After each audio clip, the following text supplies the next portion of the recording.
revelação da música do velho e a sedução da sua maestria, a curiosidade da minha juventude foi tomando forma e, como droga, tomando meu corpo e mente numa empatia que pouco a pouco se transformou numa longa e incandescente relação.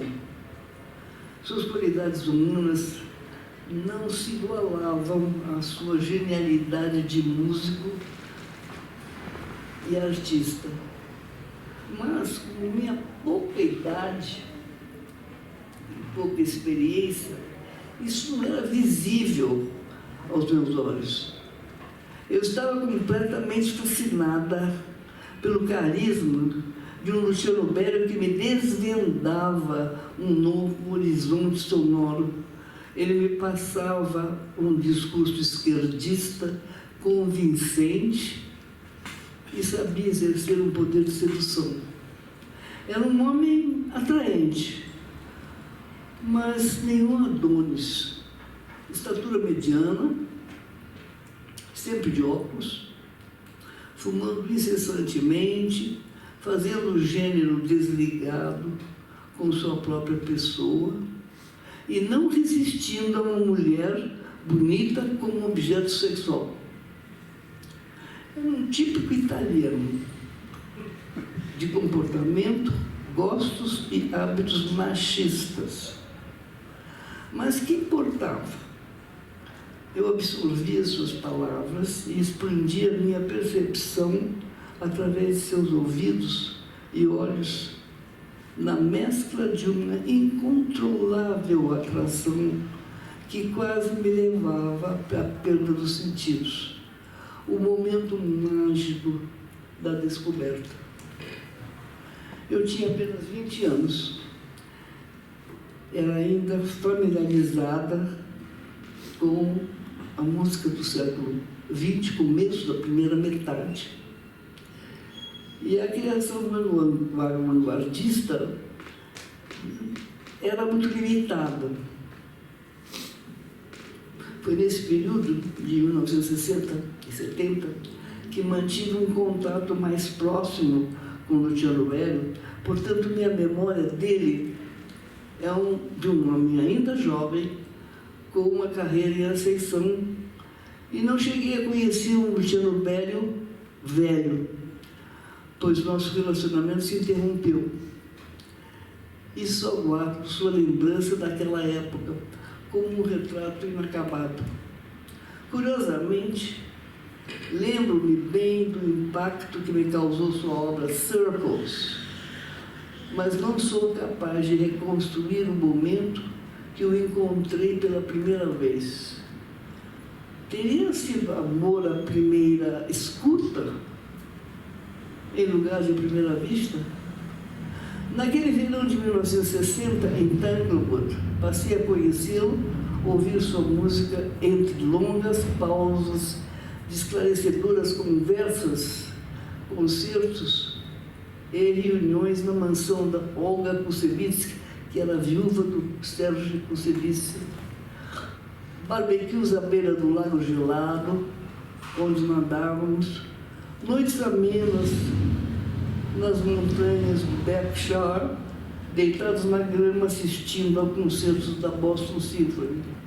Pouco a pouco, fomos sendo tomados por um envolvimento avassalador. Eu, pelo menos, pelo momento inspirador de um mundo sonoro que já despertava em meu subconsciente. E ele inebriado pelo entusiasmo da minha juventude plena de utopias.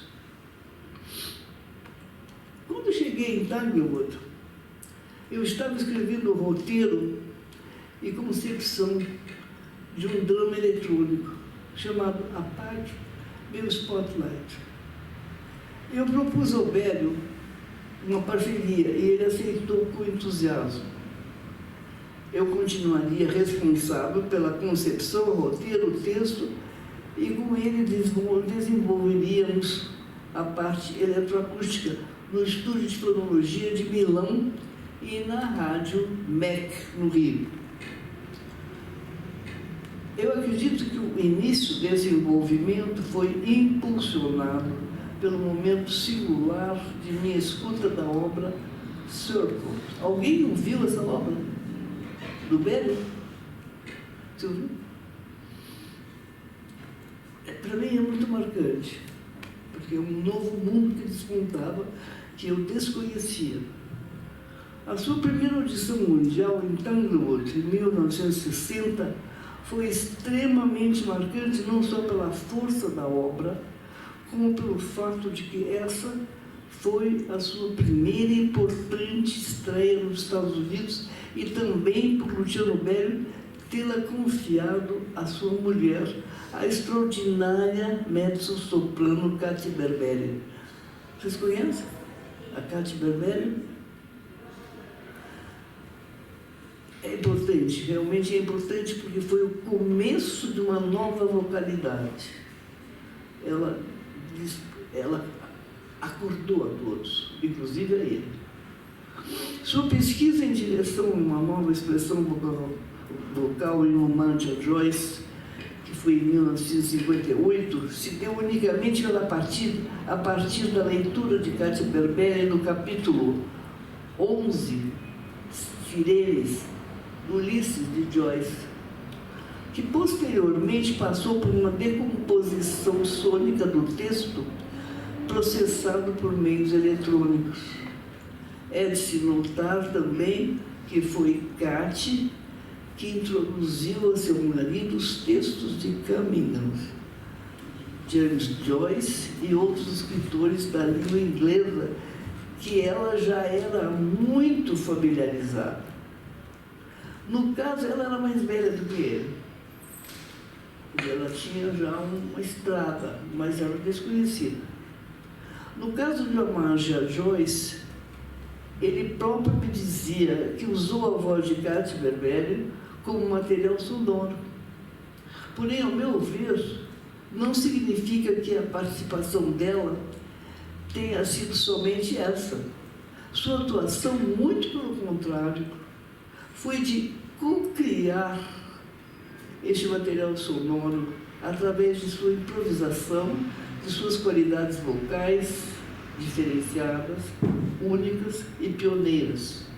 Fato este que ele, naquela época, não reconheceu explicitamente nos textos explicativos que acompanharam a obra, sempre trazendo apenas a assinatura dele e do texto original de Joyce.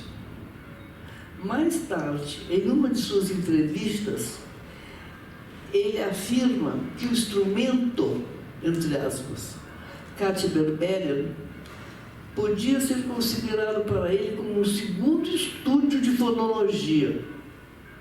E seria isso depreciativo ou elogioso? Eu acredito que ambos. Porém, considerá-la como um equipamento sonoro que ele processou ou manipulou me parece demais, pois isso implica em desconsiderar a criatividade de Katy. La Berberi representava perfeitamente o conceito de beleza não belo.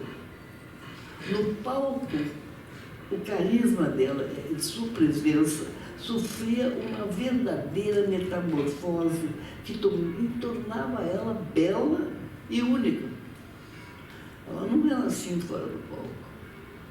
Vamos botar o primeiro? É isso que eu vou explicar um pouquinho. Ela é extraída de uma ópera que eu também fiz, que foi Berio Sem Censura. E foi no Teatro Municipal do Rio, Pinhado, em São Paulo também, no Sesc de São Paulo, mas o editor, que é Universal, em Viena, me censurou, me martirizou por 2 anos, exigiu que eu fosse jogado no lixo, que não fosse passado, que não podia, porque a viúva dele, que foi uma das mulheres dele, no final da vida dele, ela israelense e meio ortodoxa. Então ela cismou que ninguém pode dramatizar a obra dele, a vida dele. No entanto, a filha dele, que é muito artista, que trabalha em Hollywood, ela e os netos vieram para o Rio para assistir, vieram de Los Angeles. 2 netos e a filha. Amaram, gostaram demais. Mas esse negócio de viúva de compositor é um buraco. Um ensaio de Katy Berberi, né? Um ensaio, exatamente. Então esse é um trechinho do vídeo. Censurado.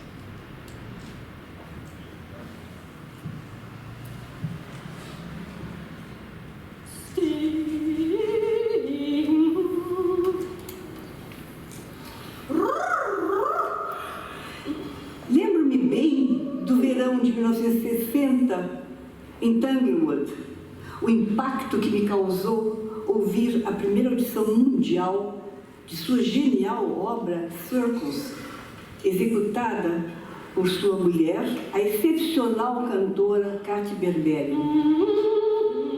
Mas, curioso, não consigo reconstruir o momento que eu encontrei pela primeira vez. Teria sido amor à primeira escuta, em lugar de à primeira vista? Passo a conhecê-lo. Ouvir sua música entre longas pausas de esclarecedoras conversas, reuniões e concertos na mansão de Kusevitsky, barbecues à beira de um lago gelado onde nadamos, nas noites amenas das montanhas do Berkshire. Deitados na grama, assistindo a concertos da Boston Symphony, pouco a pouco somos tomados por um envolvimento avassalador. Eu, pelo momento inspirador de um mundo sonoro que desponta em meu subconsciente, e ele, inebriado, pelo entusiasmo de minha juventude plena de utopias. Você está esquecendo que os fonemas devem soar como timbres instrumentais. Isso é vetado e ainda precisa ser mais valorizado.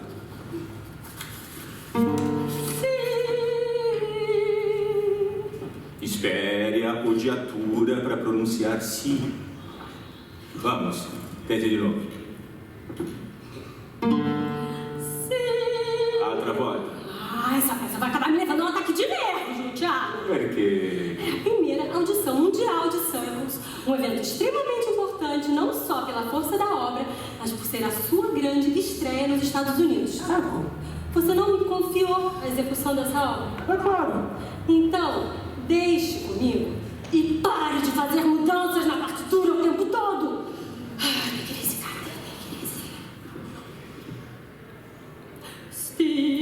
O pronunciar sim deve se mesclar totalmente ao som do pizzicato.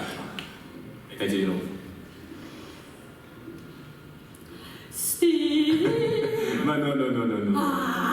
My God! Va bene un'altra volta. Oh my God! Let us go, Katy. Time is running out. Merveilleux, ça. Moi, je suis complètement passionnée. Eu gostaria de fazer uma pergunta.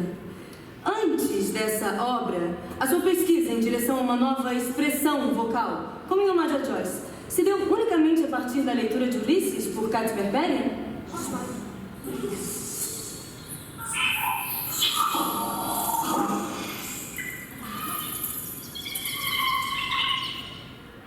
No caso de Homenagem a Joyce, eu usei a voz de Katy como um material sonoro. Peraí, isso não significa que a minha participação tenha sido somente essa. Não, c'est évident.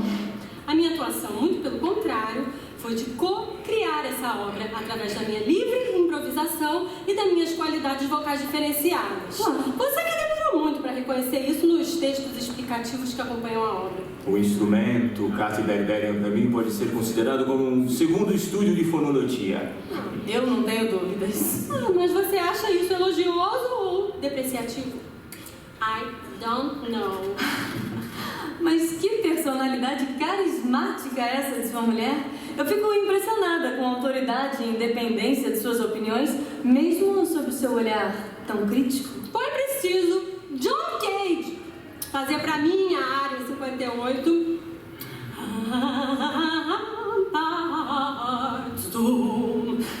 para que ele reconhecesse as minhas qualidades vocais e desenvolvesse uma obra relevante para minha voz, transformando-a num verdadeiro instrumento.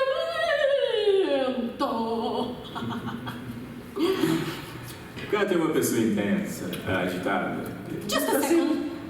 Está sempre sob pressão e estressada. Gosta de comer bem, bela cozinheira. Adora preparar pratos requintados para os amigos.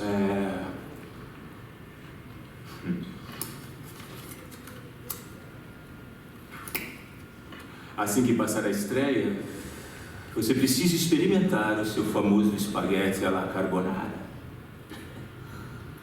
A forte presença de La Berberian no palco exercia um tal poder sobre o público que era fascinante. Questiono se naquela época Pedro compreendia já a relevância que sua mulher teria no desenvolvimento da sua obra. Então, me parece que a partir daí, a personalidade de sua mulher e seus intuitivos recursos como cantora foram, sim, vitais para que você desenvolvesse o seu novo universo vocal. Ele utilizou de sua voz e tomou-a. Assim como o vampiro, na história gótica de Júlio Verne, que rouba a voz de La Stilla, a personagem da diva que anos mais tarde me inspirou a compor Naked Diva.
il mio corpo. Berry afirmava que em Circles procurava desenvolver critérios de repetição, como na poesia de Cummings. No decorrer do poema, essa interação vocal instrumental se desenvolve chegando ao uso da consoante S, uma fricativa surda, e impulsiona o som de sandblocks, maracas. Observar os ensaios e o desenvolvimento desse processo compositivo me... Explicando um pouquinho aqui do que se trata, esse é um pequeno trecho, né, desses ensaios dos Circles, que eu assisti a todos eles. E tudo que tem mais ou menos sobre todos esses compositores, eu escrevi o que eles falaram. Eu não inventei nada. Então, esses ensaios eram assim mesmo, sobre os Circles. E a inteligência dela se manifestava e ela começou a ter assim, um ímpeto de ter uma liberdade, de que a voz dela fosse ouvida, porque até então não era. Então isso foi muito importante, né? Também como início de um novo caminho. E mesmo para ele, mudou muito o trabalho dele, porque ele daí teve muito mais enfoque nessa vocalidade. Então foi uma coisa assim, terrível de que esse vídeo, um filme, eram 2 horas, foi muito bem feito. Enfim, ele não tenha podido continuar um monstro. Agora, por que a Cátia estava assim? Isso aqui, quem fez a Cátia aqui é a Gabriela Geruda, que vocês ouviram ontem. E aqui ela usava, a Cátia usava essa peruca assim no palco. E aí por isso que a Gabriela está com a peruca como Cátia Berberi, né? Mas a obra toda foi um pouco assim, ligando aquilo que era feito por ele, aquilo que era a obra dele e aquilo que lhe deu algum tipo de, enfim, inspiração que marcou e que ficou um pouco no meu trabalho. Então, nós fizemos, ela canta a diva que vocês ouviram ontem, que é a Naked Diva, que ela não tem nada, digamos, com Berio, mas a vocalidade dela tem muita coisa também, que tudo que se faz, quando começou, foi com a Cátia. Então, aqui aparece, por exemplo, ela no começo, aí ela usa um trechinho da sequência 3, que é para voz solo. E aí ela é ligada depois à Naked Diva, fazendo uma ligação, né? E assim eu fiz com várias peças dele, mostrando as ligações que existiam. Enfim, vamos ver onde é que estamos.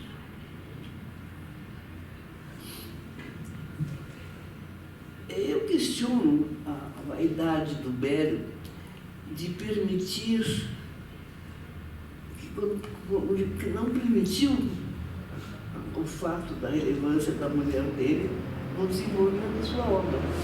A Cátia Berberi nos dá a resposta dizendo que precisou de John Cage compor para ela a área. Verdade, eu estava lá e ouvi. Ela começou, ela estava feliz da vida, porque foi a primeira vez. Foi antes daqui de Tanglewood, porque o Berio não tinha dado nada para ela, nada.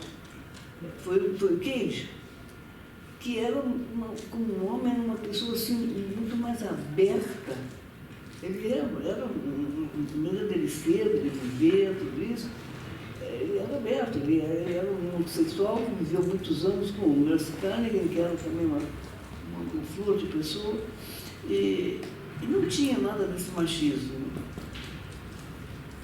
E aí a Kátia diz isso, que realmente foi a área, em 1958, que precisou disso para poder confiar nas suas qualidades vocais. E realmente depois disso,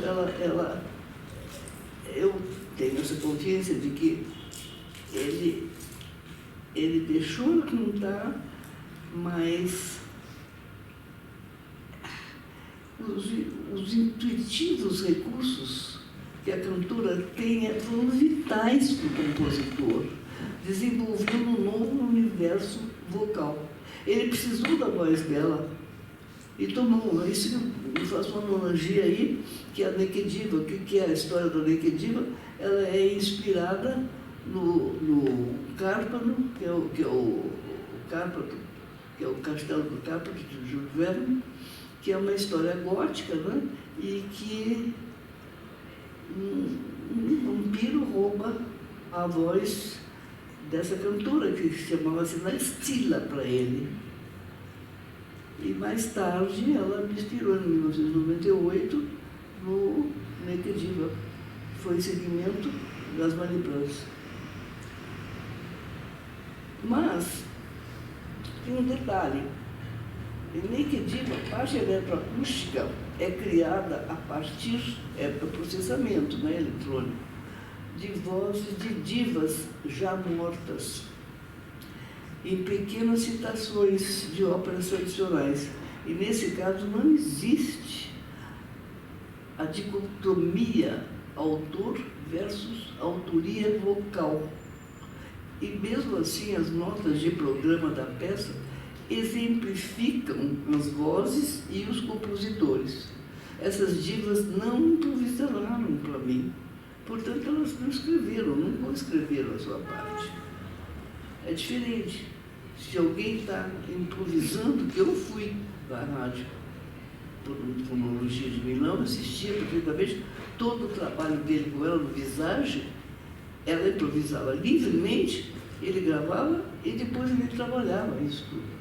Então é diferente, porque dependia muito bem da matéria-prima, né? Que era da cabeça dela, porque não tinha, se tivesse instruções, que também é outra maneira, dizer, olha, você vai improvisar sobre isso, isso, isso, dou instruções em alguns parâmetros, outros eu deixo livre.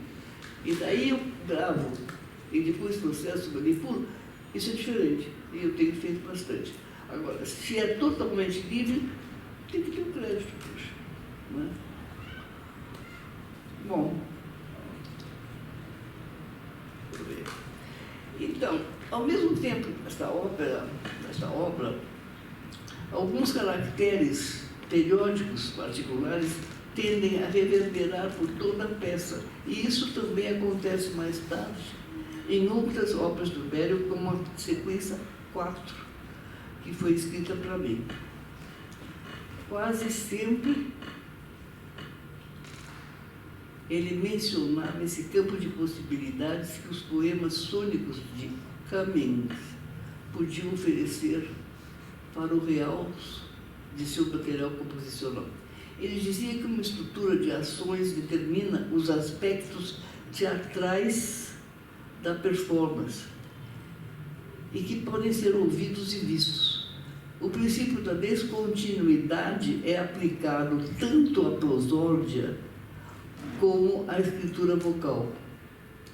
Para mim, isso foi a grande experiência provocada no processo compositivo de Circles, a partir dos formantes, que fazendo os fonemas soarem como timbres instrumentais e instrumentos se misturassem aos efeitos sônicos vocais. Era bem difícil tecnicamente isso. Minha impressão da personalidade da arte de Katia Berberi foram tão impactantes quanto a própria descoberta da música daquele período, de que, de certo modo, veio a nortear a minha vida.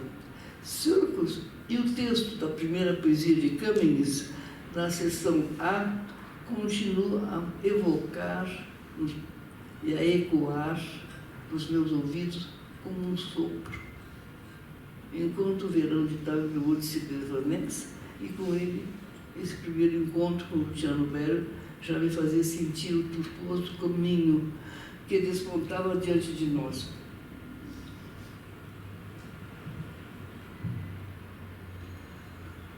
Continuávamos envolvidos com a estreia de minha peça Teatro Música, Apague no Spotlight. Alguém já ouviu falar dessa peça? Não?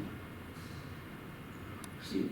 Agendada para setembro de 1961, no Teatro Municipal do Rio e São Paulo, para a qual Luciano Berio estava compondo a música eletroacústica, baseando-se na minha concepção do material sonoro verbal, que ele enviava por processamento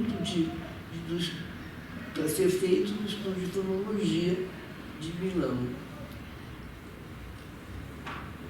Ele dizia que os pensamentos dele estavam constantemente intercalando caderno, essas contínuas cartas dirigidas a mim e os planos para a sua primeira e única viagem ao Brasil.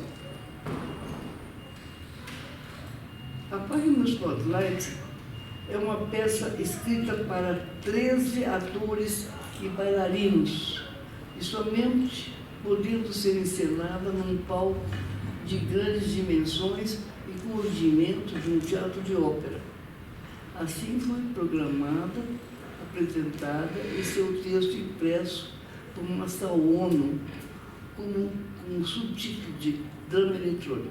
Dá para a gente ver?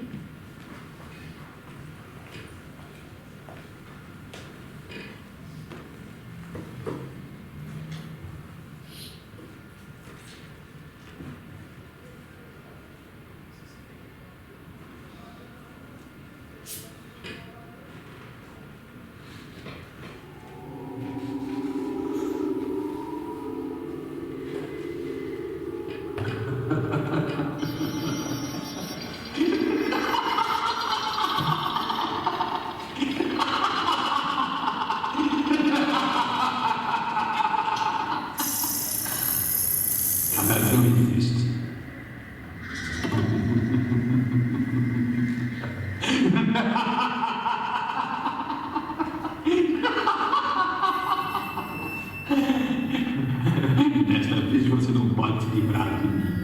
Assim como mudaria uma estação de rádio.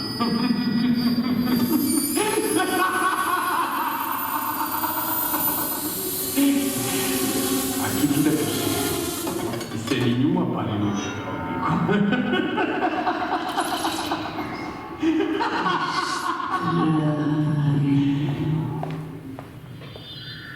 Longo corredor. Alguém me acompanhava.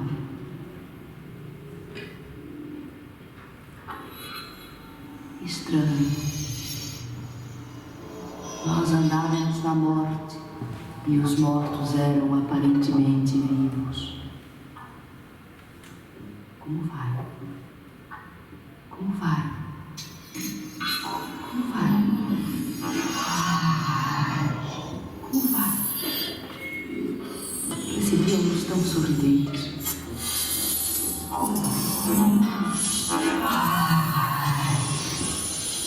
Não estavam presos ao corpo, mas o Brasil era uma ficção. Como vai? Como vai? Eu me sentia feliz no meio deles. Óbvio, ninguém se conhece. Nós nos conhecíamos. Estranho. Talvez da vida. Como vai? Como vai? Por quê? Talvez da vida. Por quê? Estranho. Por quê? Você já morreu? Você estava de morte. Não era flutuante no espaço como os mortos. Estava imóvel, serena. A luz fixava-nos. Quando voltei, longo corredor. Os mortos estavam mortos, imóveis, frios, petrificados, não me viam, não me falavam mais. Sorriam para mim. Gritem, falem, cantem. Como vai? Como vai?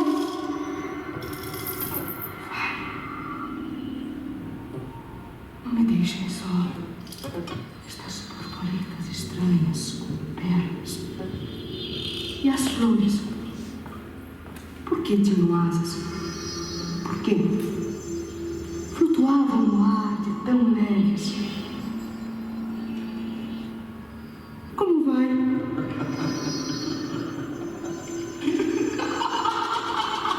Como vai? Como vai?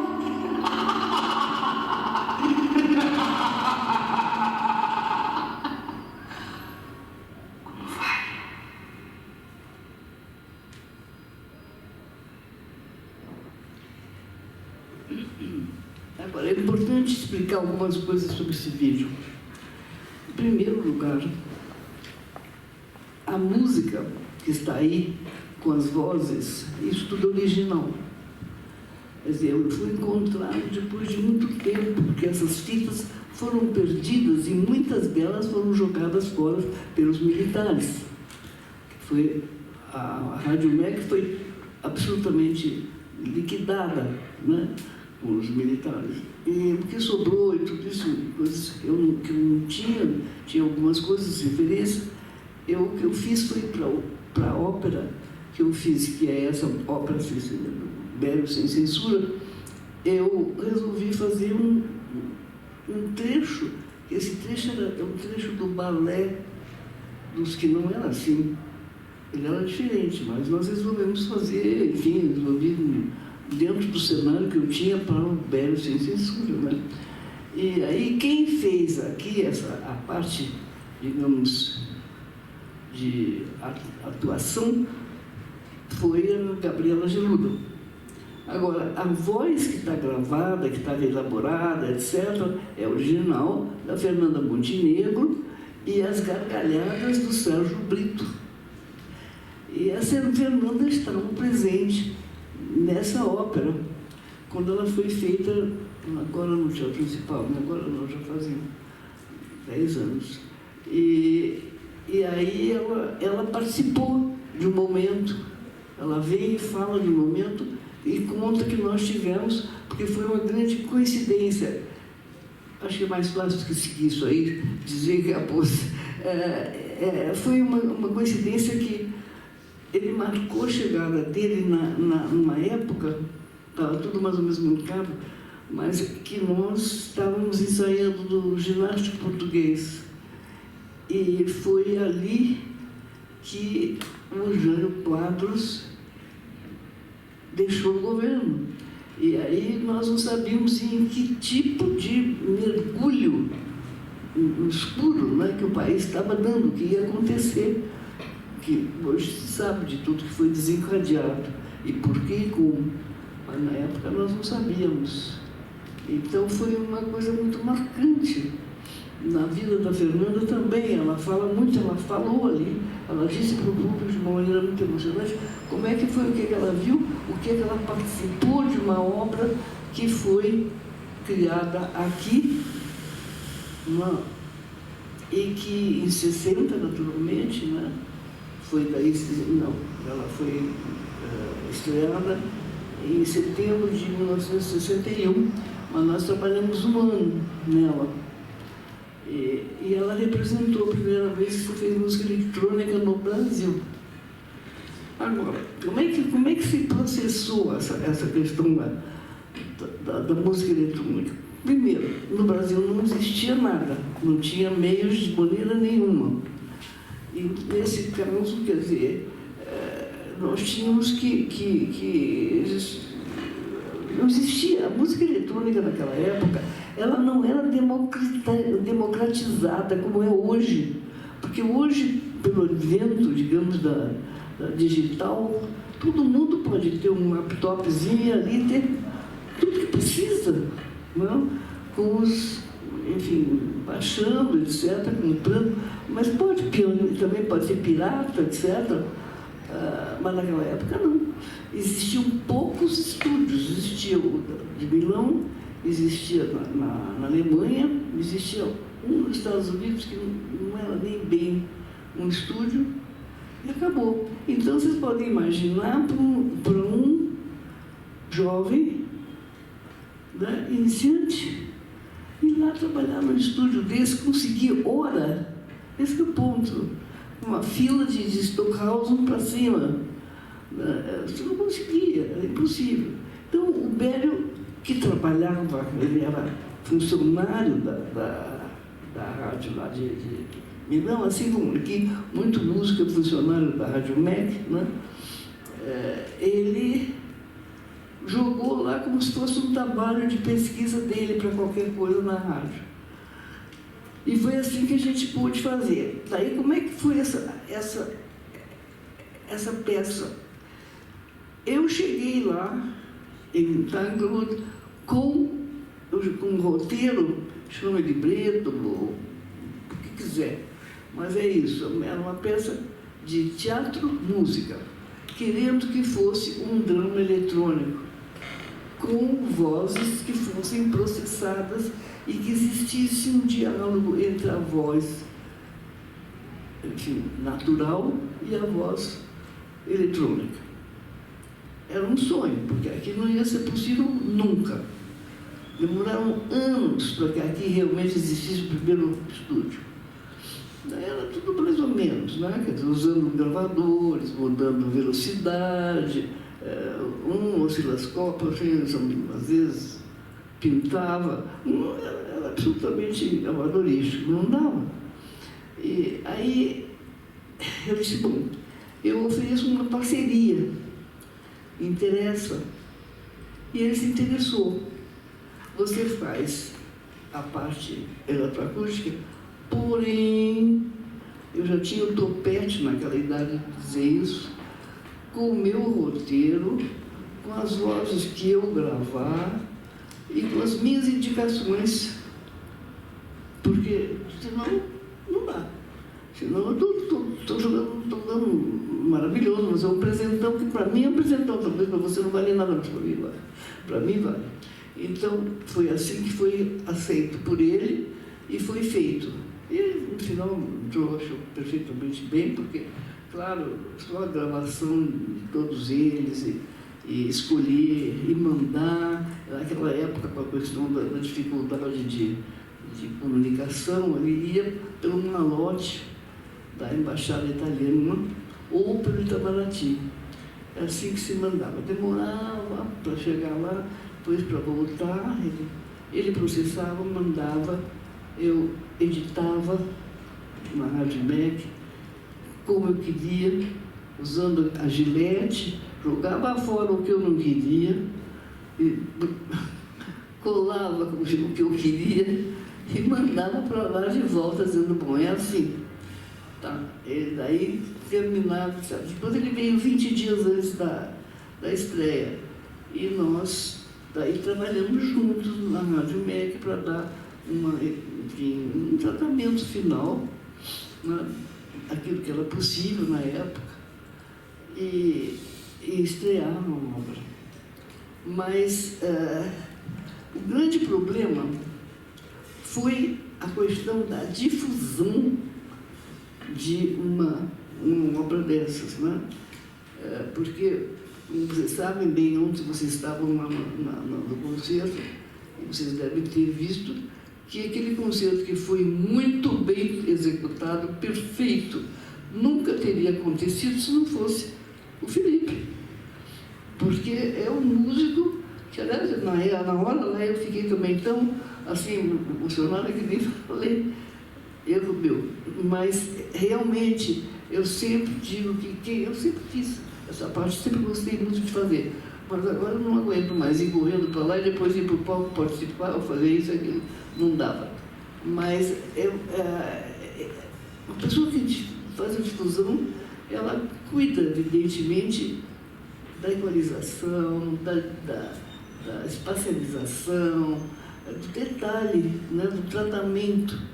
E isso pode arruinar um concerto, como pode adicionar. E ele não acreditava, porque não existia na Europa, né, não existia, nem nos Estados Unidos, muito menos nos Estados Unidos, não tinha interesse nenhum disso.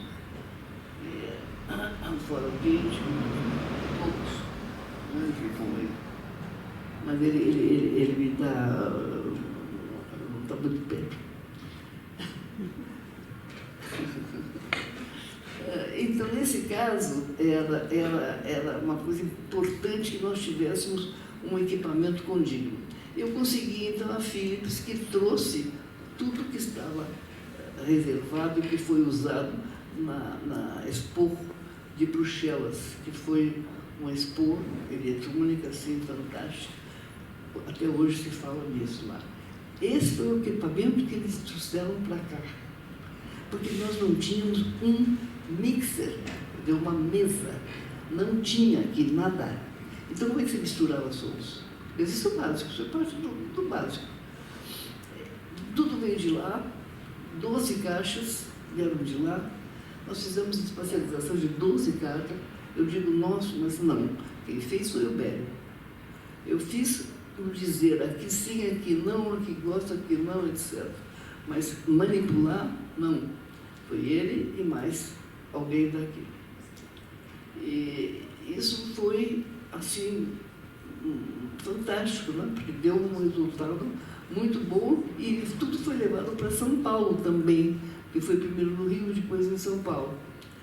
E provou que aqui nós tínhamos, e ele nunca tinha ouvido assim, na Europa nem nada. Claro que ele não ia reconhecer isso no público, não ia nunca, nem morto, porque então sempre seríamos cidadãos do segundo mundo, né? Do terceiro, quarto, sei lá. Mas foi assim, essa é a verdade. E aí, como é que eu me senti nessa? Primeiro, com uma moça de 20 anos, me embrenhar, assim, e entrar num meio absolutamente misógino, totalmente.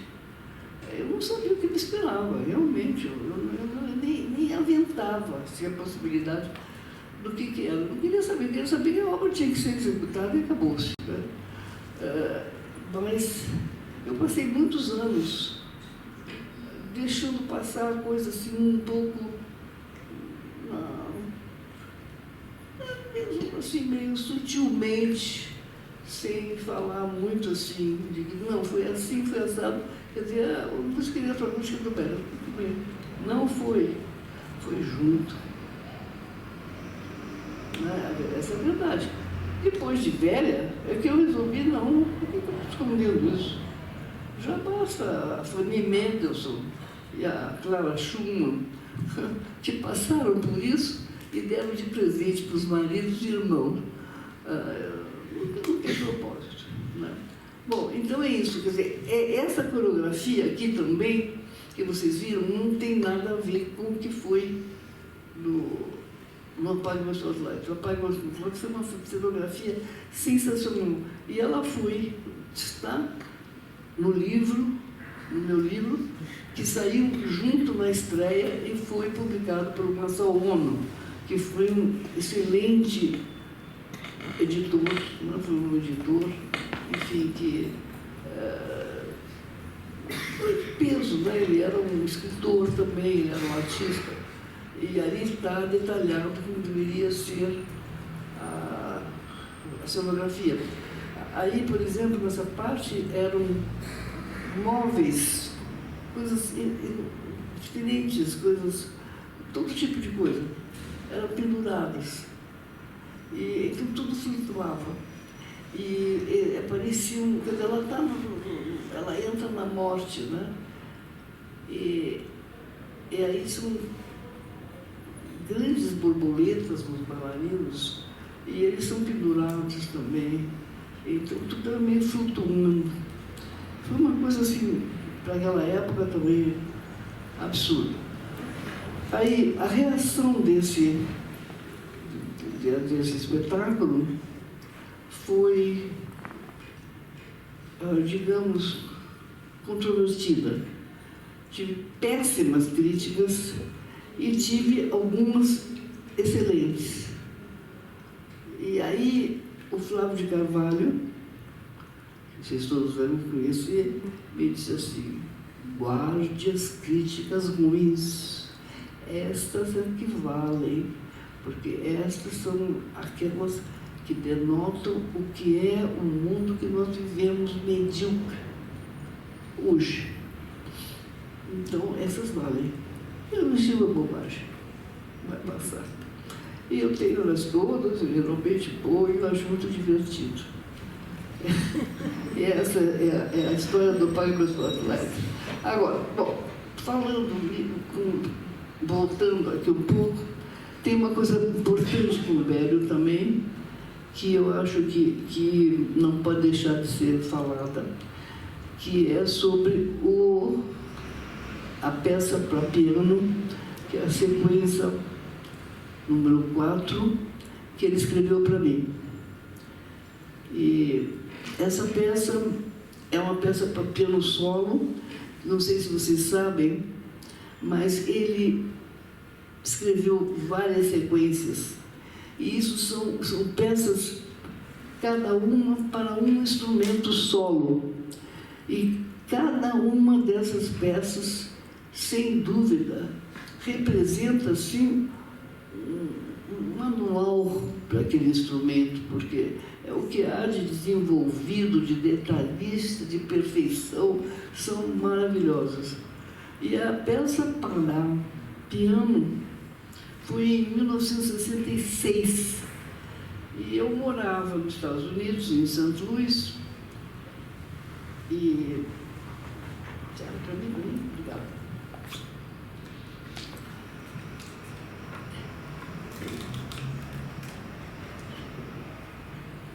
E ele, então, sempre atrasado, com a entrega das obras, sempre atrasado, e fazendo várias versões da mesma obra, porque era atrasado, porque ele vendia para um preço. Isso ele copiou do Stravinsky. O Stravinsky fazia isso também. Ele vendia para um preço, depois ele mudava um pouquinho e vendia para outro por outro. Eu aprendi com ele, se eu quiser. Isso eu fiz. Foram bons mestres. E ela é uma peça dificílima, tecnicamente. Ela tem características muito interessantes, porque, primeiro, a gente vê nitidamente o que ele, na época, tinha como forma.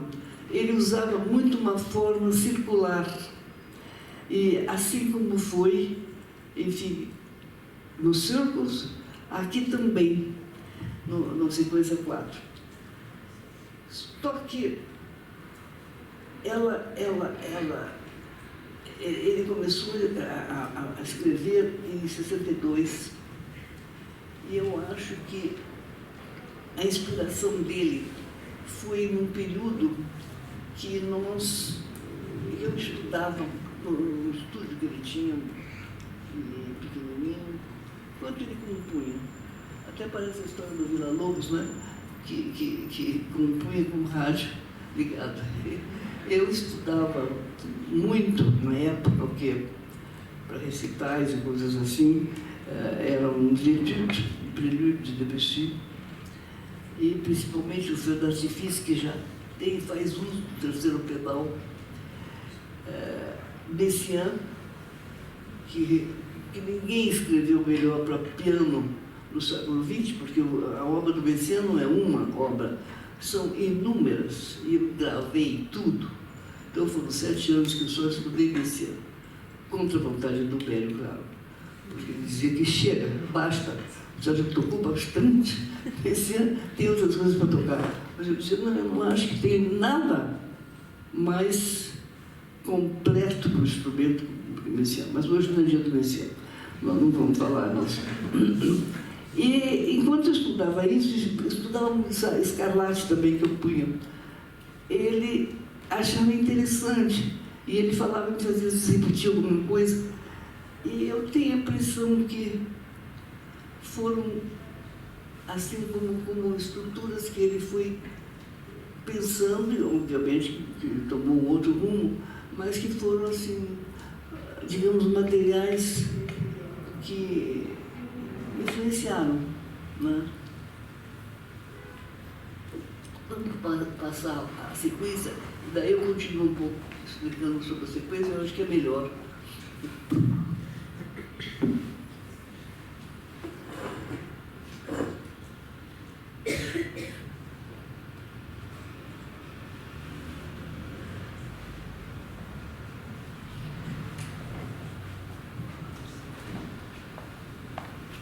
Sequência 4 foi escrita para mim, dedicada para mim em 1966, para ser executada pela primeira vez em St. Louis, nos Estados Unidos.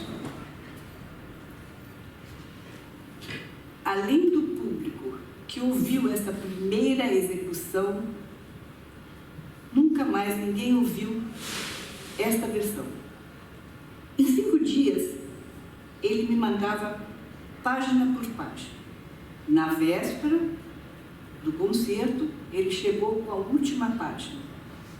Eu estudava, ele corrigia, mudava. Eu acredito que o germe dessa peça tenha surgido naqueles dias em Milão, em 1962. Suas impressões sobre as minhas execuções dos prelúdios e estudos de Debussy, a articulação, clareza nas sonatas de Scarlatti e principalmente a pedalização e ressonâncias na ópera pianística de Messiaen, que eu tocava muito. Embora possa parecer que a peça tem algo de improvisação, não tem. Ela é toda determinada. Apenas alguns parâmetros são um pouco mais abertos, como usar clusters e notas o mais rápido possível. Mas apenas essa pequena abertura já dá à obra uma diferente gestalt para cada execução. E o piano toma, assim, uma dimensão sonora quase orquestral.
Bem, a sequência, como vocês viram um trecho, ela foi executada ao vivo durante a peça Sem Censura no Teatro Municipal. E foi gravada lá ao vivo. Ela torna-se, a meu ver, uma visão expandida dos seus critérios anteriores, que se centraram na virtuosística execução do teclado, contrastante com os acordes estáticos, contínuos e sustentados pelo uso do pedal tonal, usando tempos o mais rápido possível, leveza aliada à precisão da articulação e clareza dessa polifonia e blocos de acordes e clusters e texturas simultâneas. Bem fez questão de explorar possibilidades pianísticas ao seu extremo, sem utilizar meios alheios ao instrumento do teclado.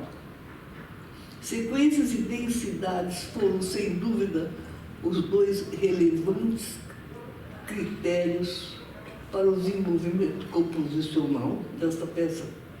O compositor visa cuidadosamente a diferentes camadas compostas de acordes estáticos e sustentados pelo pedal tonal, provocando determinadas ressonâncias pelo impulso dos pequenos clusters em staccato, assim como sobreposições de precisas sequências de notas e trêmulos elaborados o mais rapidamente possível.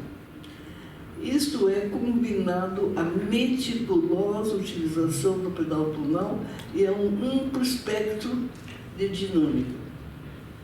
Esse uso do pedal tonal, que já tinha sido explorado minuciosamente por Messiaen, em Berio toma um sentido de agregar ressonâncias estáticas e uma polifonia ao material sonoro executado rapidamente em elaborações virtuosísticas. Embora durante a execução possa passar uma impressão de alguma improvisação, a escritura da peça é determinada, apenas deixando liberdade de execução na página 6, com pequenas notas notadas menores que devem ser tocadas leve e rapidamente, observando um metrônomo aproximado. Sendo essas notas quase ornamentais, o intérprete não deve pensar em ritmos, e sim em deixar fluir sua espontaneidade. Essa mínima liberdade, aliada aos pequenos clusters, de certa forma indeterminados, são suficientes para dar à obra um caráter mais aberto, que oferece uma diferente gestalt para cada execução.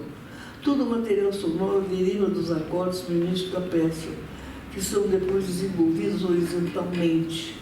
Eles pertencem a duas categorias: aqueles formados pela superposição de dois acordes de tríade, maior e menor, resultando em consonantes, e aqueles baseados em intervalos cromáticos, resultando em harmônicos.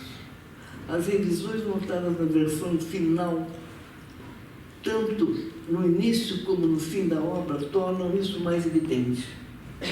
E o fascínio dessa peça é o envelope de ressonâncias produzidos pelas diferentes camadas que conduz à percepção auditiva do ouvinte por um percurso labiríntico, fazendo ampliar os sentidos e a sua experiência harmônica, deixando-se levar pelos meandros de imperceptíveis transformações sonoras. O piano ganha, assim, uma massa sonora que se alterna em dinâmicas constratantes e extremas até seus acordes finais e pianíssimos. Foi muito difícil a estreia dessa peça. Eu tenho, inclusive, aqui uma das cartas dele, porque ele me mandava página por página. Isso atrasado, uma semana antes da estreia, eu estudava uma página e tocava, mandava para ele, dizia, mas aqui já mudei. Daí ele mudava.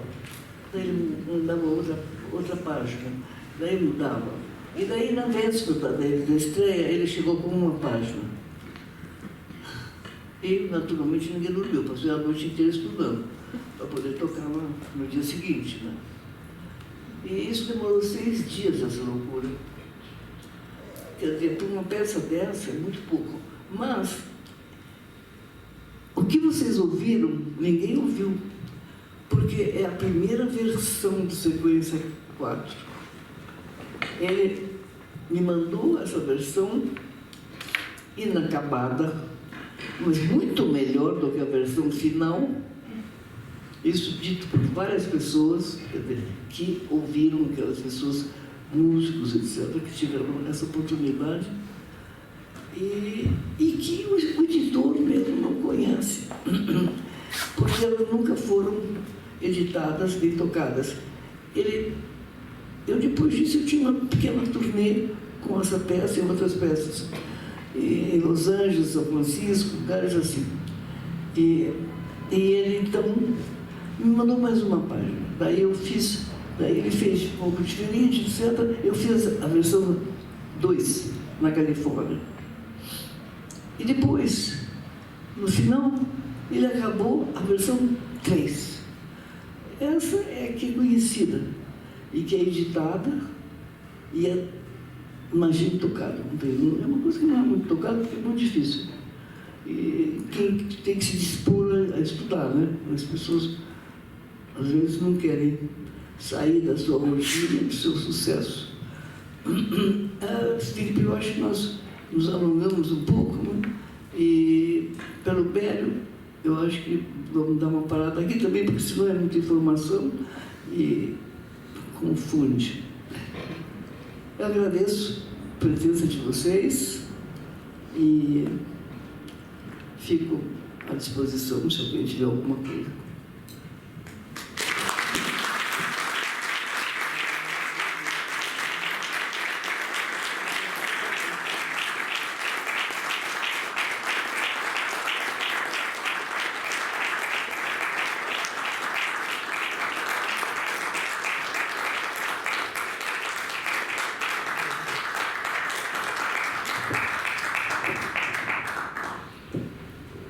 Temos tempo para algumas perguntinhas. Josi, pode ser?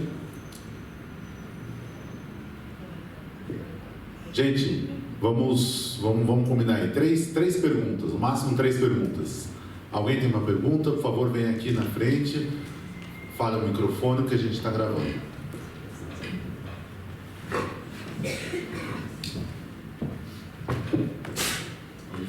Antes de tudo, obrigado por toda essa semana aqui. Tem sido uma experiência maravilhosa ver tuas peças e ouvir você falar.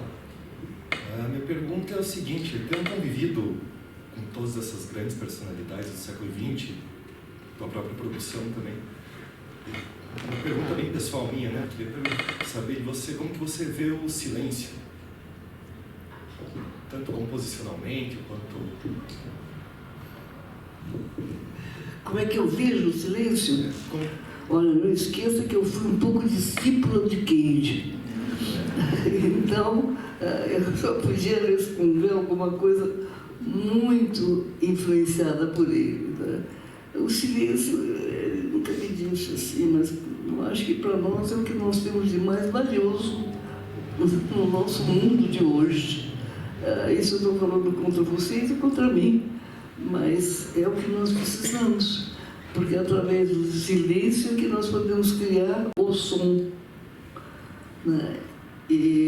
Então, eu prezo o silêncio mais e mais, e penso mais e mais em fazer música pianíssimo, muito pianíssimo, que não seja aquilo que quer roubar a paz de espírito.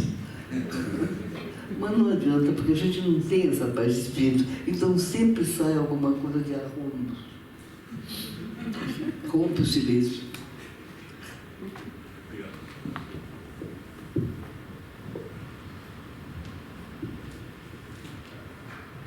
Próxima pergunta. Sem vergonha, gente. Vamos lá. Boa tarde, Josi. Eu tenho uma pergunta que é uma curiosidade.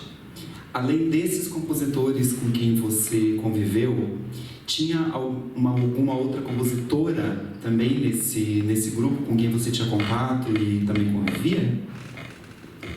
Olha, essa pergunta é delicadíssima. Porque não tinha. Essa é a verdade, não tinha. Eu conheci uma compositora, mas não foi daquela época, foi um pouco mais tarde. A Pauline Oliveiros. Vocês conhecem? Uma americana, né? E ela fazia muito coisas assim, meditativas. Ela tinha uma vida assim, muito voltada para isso. Mas não tive grande contato. Conheci, até fiz uma peça dela, mas não, ela também não circulava tanto, não. Era um caso. Existiam outras, eu sei que hoje eu sei, mas na época eu não soube. Porque na época elas não eram vistas ou ouvidas, mas elas existiam. Isso na década de 60, 60 e 70, que eu acho que foram as décadas mais importantes. Pois é. Né? Foi uma época de grande vanguarda, mas mesmo assim a mulher... Perdão. Era uma época de grande vanguarda musical, mas as compositoras ainda não tinham espaço, não, né? Não. Escuta, nem agora tem. Pois é. Porque se puder escolher um homem no lugar de uma mulher, escolhe. Né? Você vê as orquestras, não querem nem músicos mulheres. Até pouco tempo, orquestras de Viena não tinha. Sim. Não tinha mulher, porque acho que não é conveniente. Hoje eu fiquei sabendo que até 2023 ainda era considerada o crime de honra num feminicídio. Até 2023, até 2 anos. Eu fiquei chocado. Fiquei só curioso saber, você falou que fez uma peça para Paulina Oliveiros, foi isso que você falou? Você fez uma peça para... Você lembra do nome? Olha, eu não me lembro do título, mas eu acho que eram meditações. Mas tem várias. Ela tem várias. Depois ela continuou fazendo... Ela fazia algumas coisas assim também. Ela tocava harmônio, né? Tocava concertina. E ela fazia tocando isso também. E tinha um grupo que tocava com ela. Mas isso era, sabe o quê? Era Nova York underground. E naquela época você tinha em Nova York uns lugares assim que eram assim, lofts. Então eles eram estúdios que ao mesmo tempo as pessoas iam lá, assistiam, etc. E eu ouvi coisas assim, por exemplo, Bob Wilson. Eu ouvi lá, 60, muito melhor do que ele é hoje. Interessantíssimo. Ele fez uma peça, que eu acho que era Letters a Victoria, uma coisa assim. Ele teve um filho, deve existir ainda, que tinha síndrome de Down. E ele trabalhava assim com o filho um pouco, coisa que eu também não entendi na época. Achei absurdo, deve estar explorando o menino. Não, o contrário, ele estava dando ao menino uma maneira de se expressar muito bonita. E é um diálogo entre ele e o filho. lindo, mas num desses blocos, assim, esses lugares assim, arrebentados, caídos, sujos, horrorosos. Tinha vários desses lugares.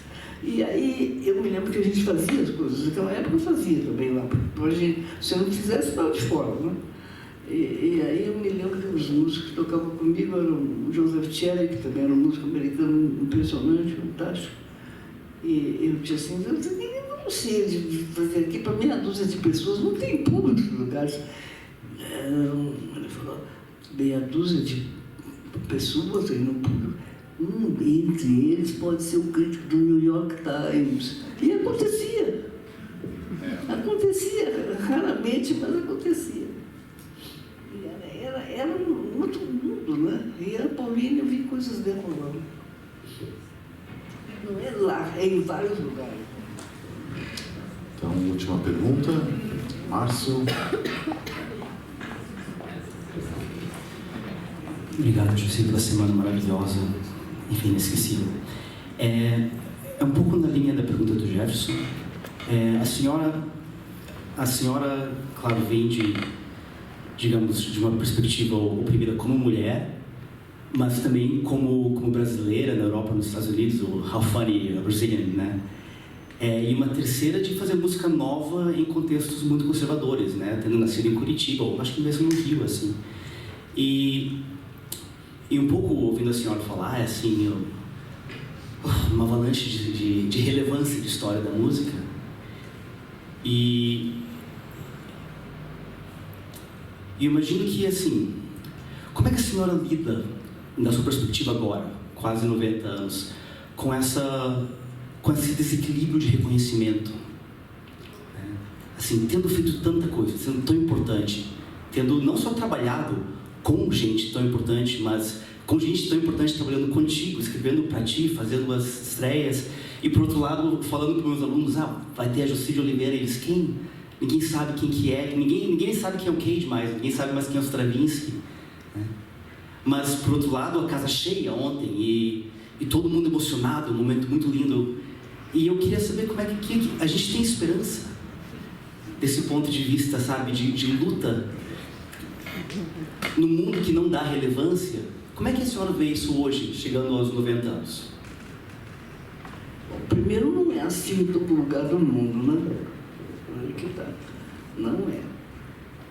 Eu acho que nós aqui no Brasil, sim, a música erudita, e eu digo isso e repito que não é papagaio, ela está sendo marginalizada,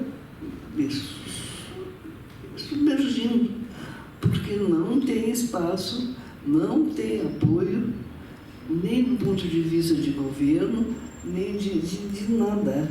E mídia, principalmente mídia. Né? Então, já falamos sobre isso, quer dizer, é um grupo, digamos, de iniciados, nem isso. Né? Eu acho que é uma questão de repensar, né? E ver que nós temos que preservar o que nós temos e temos que apoiar a pesquisa. Agora, por exemplo, com o caso do Trump, imagine o tipo de fantásticas pessoas que vão ser chutadas para fora. Ora, um governo, se eu fosse governo, eu ia mandar buscar essa gente. Dizer, poxa, dá aqui, é um cientista, vamos dar condições para ele fazer aquilo que ele estava querendo fazer lá. Ele não pôde. Mas qual é o governo que vai fazer isso? Nem esquerda, nem direita. Essa que é a pura verdade. Então, porque parece que da esquerda lá também eles só gostam de não sei, eles querem sertanejo, né? Não, onde é que a gente fica? Na direita não dá, nem a pau, nem que ressuscite os Stravinsky, não dá. Então, é muito difícil, muito difícil. Eu não tenho a resposta.